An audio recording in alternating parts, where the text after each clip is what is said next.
Pak Denny. Di sini saya ingin menyampaikan beberapa temuan yang saya dapatkan dari hasil penelitian dengan tema kurangnya keterlibatan aktif kaum muda di lingkungan Santo Lukas.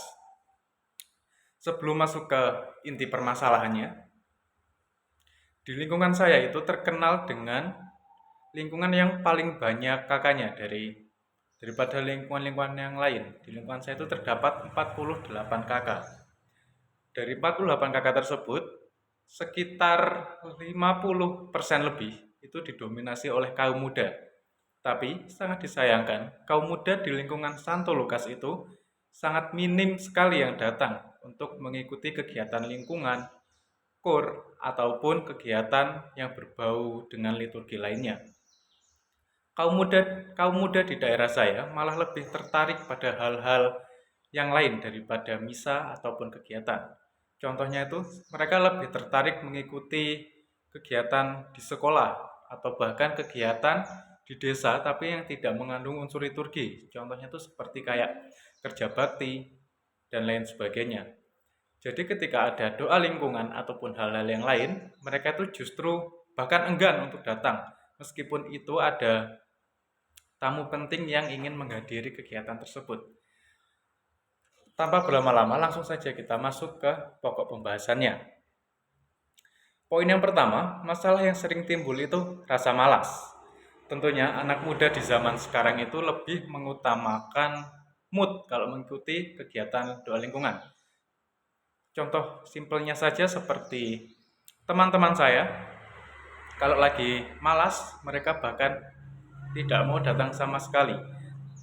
Yang kedua, kegiatan sekolah. Nah, ini faktor penting juga karena beberapa teman-teman saya itu pulang sekolahnya sudah sore hari. Bahkan ada yang sampai pukul 6 sore. Dan besoknya, jika ada kegiatan seperti doa lingkungan, mereka pasti mencari-cari alasan untuk tidak datang. Yang ketiga, cuaca yang tidak menentu. Tentunya ini sangat relevan bagi anak-anak muda, apalagi waktu cuaca sedang hujan. Mereka bahkan lebih enjoy bermain HP di kamar daripada mengikuti doa lingkungan.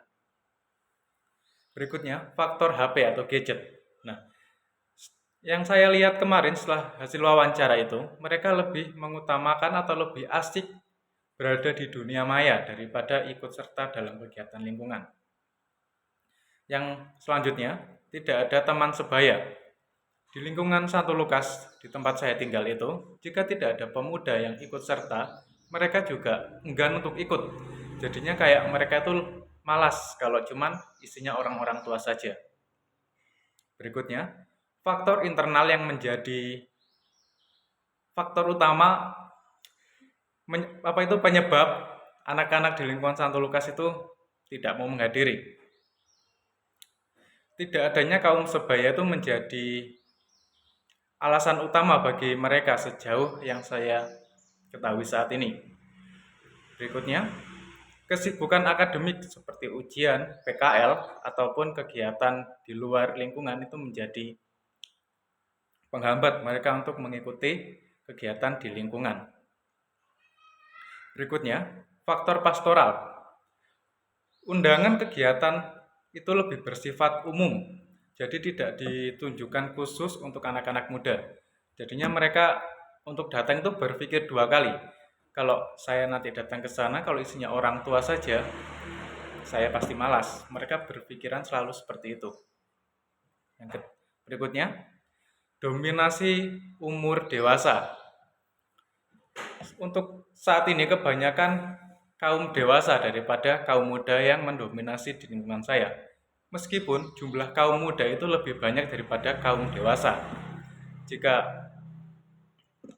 apa yang dialami sampai saat ini masih seperti itu, kaum-kaum muda itu kayak merasa diri mereka itu kayak merasa tidak penting. Jadi mereka itu kayak malas atau bahkan tidak mau sama sekali untuk menghadiri kegiatan di lingkungan. Berikutnya, kita masuk ke poin temuan wawancara. Yang pertama, kaum muda tertarik hadir jika ada teman sebayanya.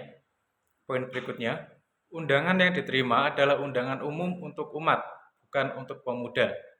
Berikutnya, Ujian dan PKL menjadi alasan kuat untuk tidak hadirnya kaum muda dalam kegiatan di lingkungan. Dan ini yang paling utama, gadget menjadi penghambat terbesar. Jadi di zaman yang serba digital saat ini, mereka lebih memilih mengikuti misa itu secara online.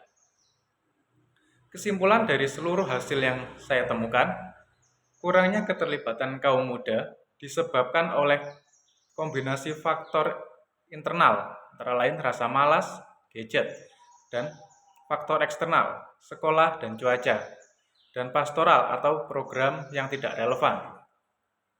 Kegiatan gereja belum mampu menyesuaikan diri dengan dunia kaum muda yang sangat digital, cepat, dan menumbuhkan kreativitas.